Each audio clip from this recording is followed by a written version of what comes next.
বন্ধুরা তোমাদের সকলকে স্বাগত জানাই আজকের এই ভিডিওতে।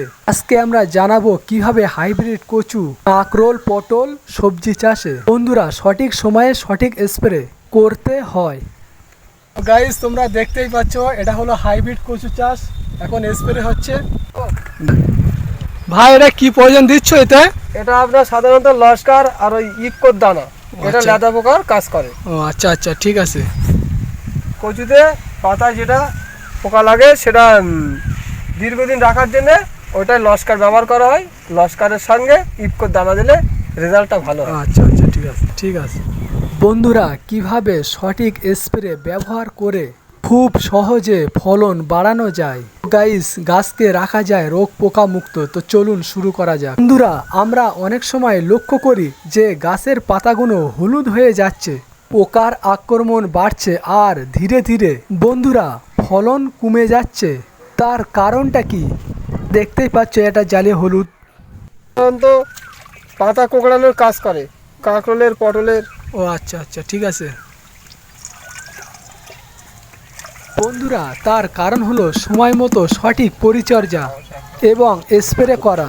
কিন্তু আমরা যদি সঠিক নিয়ম মেনে স্প্রে করি, তো কাকুকে একটু জিজ্ঞেস করা যাক। ভাই কাঁকরোলে কি স্প্রে হচ্ছে এটা? এটা আপনার সাধারণত স্প্রে হচ্ছে ওই পাতা কুঁকড়ে গেছে তার জন্য সাহস স্প্রে করা হচ্ছে। আচ্ছা, এটা স্প্রে করলে কি হবে? এটা স্প্রে করলে গাছটা সজোর থাকবে এবং পাতা কোঁকড়ানোগুলো সব নির্মূল হয়ে যাবে। আচ্ছা, কি কারণে কুঁকড়ে যাচ্ছে পাতাগুলো? এই পাতাগুলো সাধারণত অত্যন্ত তাপের জন্য কুঁকড়ে গিয়েছে, কিন্তু সাহস বা মোমো তেল স্প্রে করলে এটা ঠিক হয়ে যাবে।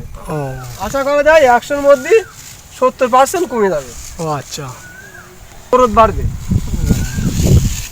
গাছগুলোর গ্রোথ বাড়বে, তাই তো? বন্ধুরা তাহলে খুব সহজে এই সমস্যাগুলো থেকে মুক্তি পাওয়া থেকে খুবই সম্ভব। তো গাইস স্প্রে করার সঠিক সময় হলো সকাল অথবা বিকাল। বন্ধুরা তোমরা প্রথমে দেখলে হাইব্রিড কচু কি সমস্যা হলে কি কীটনাশক দিতে হয়। তো বন্ধুরা এইবার তোমরা দেখতে পাচ্ছ পটল, এটা হলো পটল স্প্রে করা হচ্ছে। তো বন্ধুরা কাকুকে জিজ্ঞেস করা যাক কি প্রয়োজন স্প্রে হচ্ছে এটা?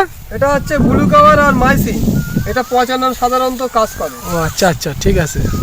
সাধারণত ব্লু কাভার আর মাইসিন স্প্রে করলে গাছের গ্রোথ বাড়ে এবং পটলের পচা থেকে উপকারিত করে। ও আচ্ছা আচ্ছা, পচার হাত থেকে রক্ষা পাবে, তাই তো?